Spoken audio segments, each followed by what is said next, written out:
I would like to introduce our guest speaker this morning, Mr. Tony Massengale, who is with the LA County Commissions on Human Relations. He is both a veteran of this conference and more so, a veteran in building community through civic organizing, something that he will talk more about very shortly. He has well over, as he told me, 1, 2, or 3 decades worth of experience in youth development, gang intervention, and community organizing. So without further ado, I would like you to give me a round of applause for our first speaker, Mr. Massengale.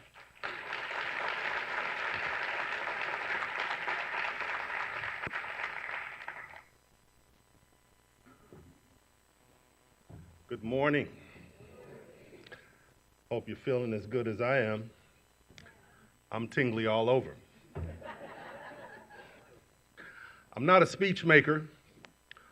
I did write a speech.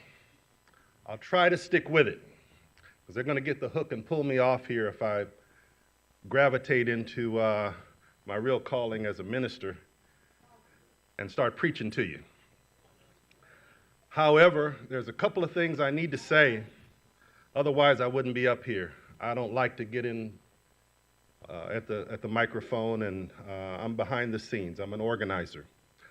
I like to put people together and leave no trail, no evidence that I played a role. But I need to say a word to you this morning about collaboration. I believe this problem that we're all here for, called community and gang violence, is one of the complex issues of our society, of our world. And my observation, having worked on this problem all of my adult life, and I was 61 last November, I find that cosmically, divinely, or somehow, we cannot solve this complex problem if we don't figure out how to work together.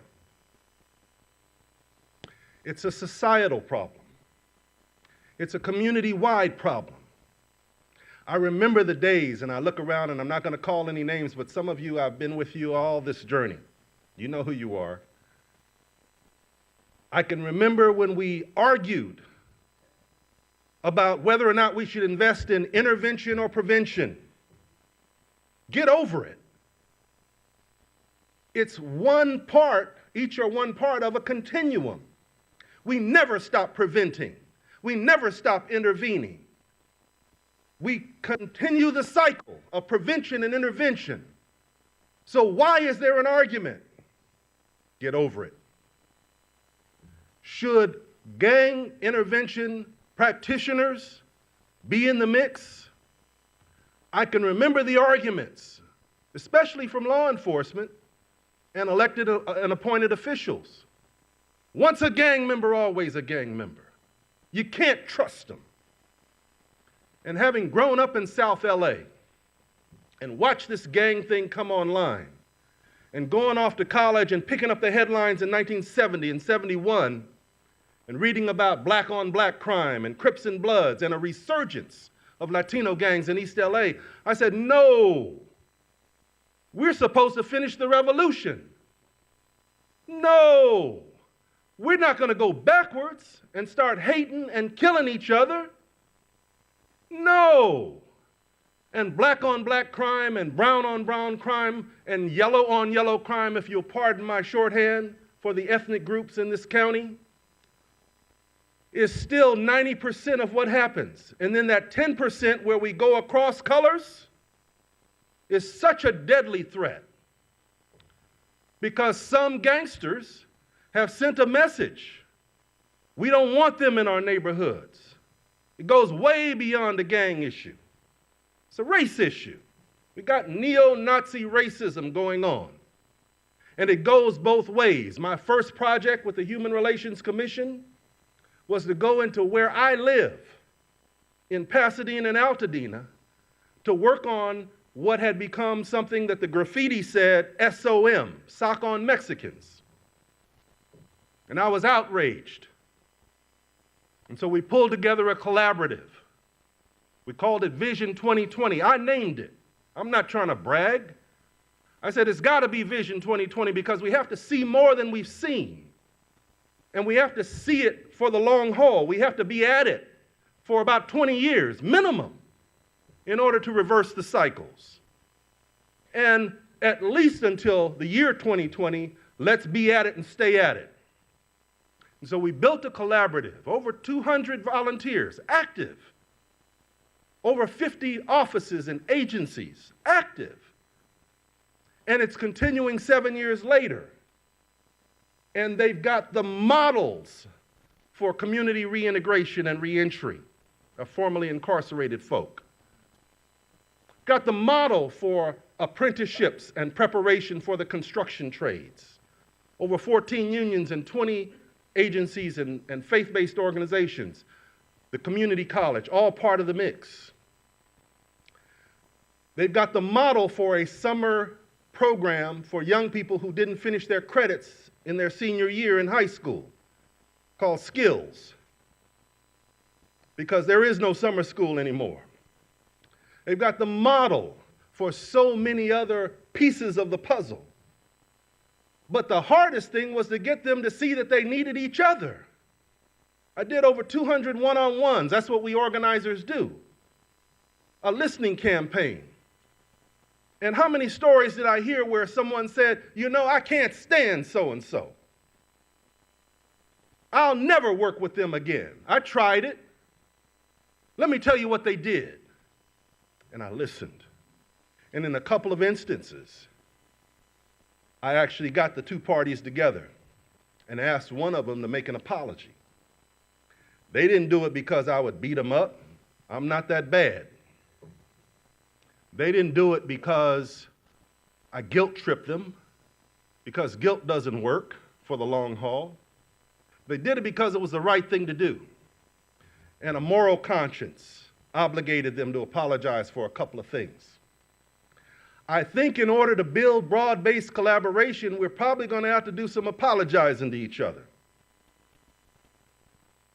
Because my African-American brothers and sisters, if we can't make common cause with Latinos, with Asians, with white folks, we're going to lose this war. And that goes for each of you.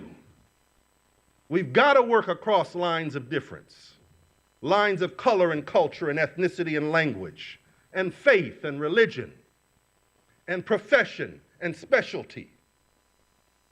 This problem of violence is so fixed up and so complex that without each other, we will fail.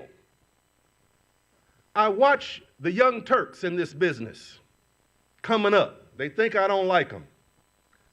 But they wind up trying to reinvent the wheel instead of coming to the conference and just sitting and learning and reflecting on what they're hearing and seeing. We've been at this for a while now. There's something to learn, but the elders, which I'm a part of, we don't have all the answers. Otherwise, this problem would be solved. So our job is to encourage and push up the youngsters, the next generations. The civil rights and human rights issue of our generation, mine and yours, is violence. When neighborhoods and schools are unsafe, nothing else works. The best of programs and services don't connect. And so we've got to figure out some kind of public love to put with the public power that we need to build. We've got to figure out some kind of public forgiveness to bury the hatchet for who got the grant and who didn't, who got cut out of the contract and who didn't.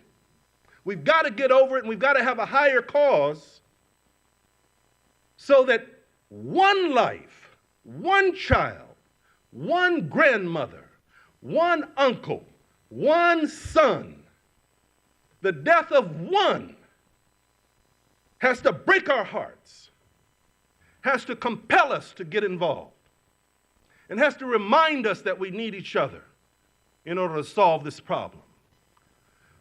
Don't get it twisted. I can remember the debates when the ad hoc committee at City Hall was mulling over the Connie Rice report. And we had a throwdown right in our ad hoc committee meetings, trying to craft a new definition and model for community-based gang intervention. If you're not a practitioner of community-based intervention, some of them said, you need to shut up. What are all these academics doing here? What are all these administrative types like Tony doing here? Pencil pushers. They were never gangsters. They're not on the front lines. What kind of peace treaty can they make?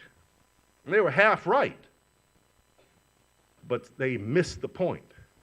The good news is we argued it out. We stayed together. We produced that definition and model.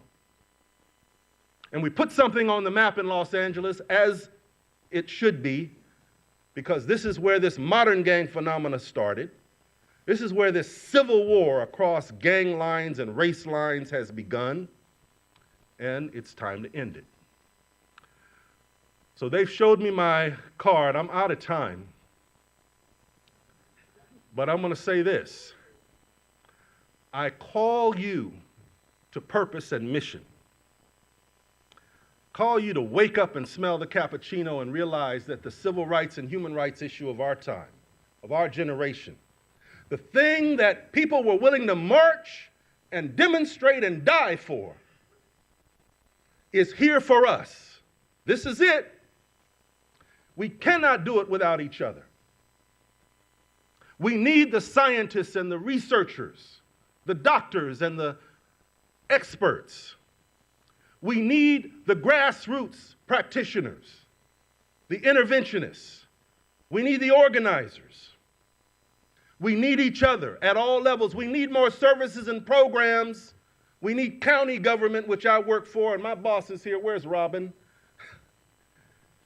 We need more county services and programs, mental health, and all the stuff. But those services and programs alone will not solve the problem, because human beings will figure out a way to muck it up. And so it's us. It's us being willing to put what we know on the line, to teach what we know, to give it up. Forget about branding and who's going to get credit, and to put your piece into the mix, and to bend over backwards to collaborate. And I guarantee you that if we do, the next conference won't be a conference, Kylie and Paul. It'll be a convention. This place is too small. We need about 10 times this many folks. Let's make the leap from 300 to 3,000. I'm not just talking. We need to start a movement in this place of Los Angeles that is heard around the world, a movement for second chances, a movement for prevention and intervention, a movement for jobs. That's the only evidence-based practice that's guaranteed to turn a young person around or an old person around. We've got to have full employment in the United States of America. What's going to make our corporations bring those jobs back to this country so they have to pay a little more to employ Americans? If we don't, then I know how this great metropolis will end, how it will fall apart. If we do figure it out and figure out that we need each other, then we can truly be the place where people come to learn how to do it. So let's not throw away all that we've learned, but let's learn one more thing, that through collaboration, we can get it done. I invite you to join me in that, and I thank you very much for your kind attention.